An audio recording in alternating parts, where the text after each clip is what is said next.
কিভাবে আপনি আপনার কথা রেকর্ড করবেন। আমরা আমাদের পূর্বের লেসনটিতে দেখিয়েছি যে কিভাবে রেকর্ডিং করার আগে মেইন ভলিউম কন্ট্রোলে এসে রেকর্ডারের জন্য মাইক্রোফোন বা মিক্সচার সেটআপ করতে হয়।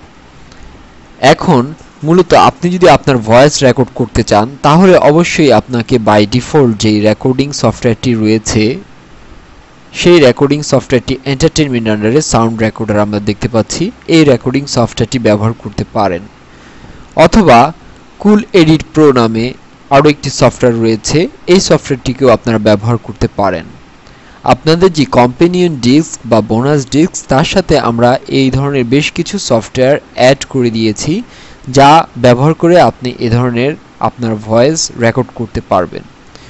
আমরা আমাদের কিছুক্ষণের মধ্যেই কতগুলো লেসনে এই কুল এডিট প্রো নিয়ে আলোচনা করব, তো সেখান থেকে আপনারা দেখতে পাবেন যে সাউন্ড নিয়ে কিভাবে কাজ করা যায়। তো সেখান থেকে একটি আপনি সুস্পষ্ট ধারণা পাবেন অ্যাকচুয়ালি সাউন্ড কিভাবে রেকর্ড করতে হয়। এছাড়া আরও বিভিন্ন ধরনের সাউন্ড রেকর্ডিং সফটওয়্যার রয়েছে যার মাধ্যমে আপনারা সাউন্ড রেকর্ড করতে পারেন।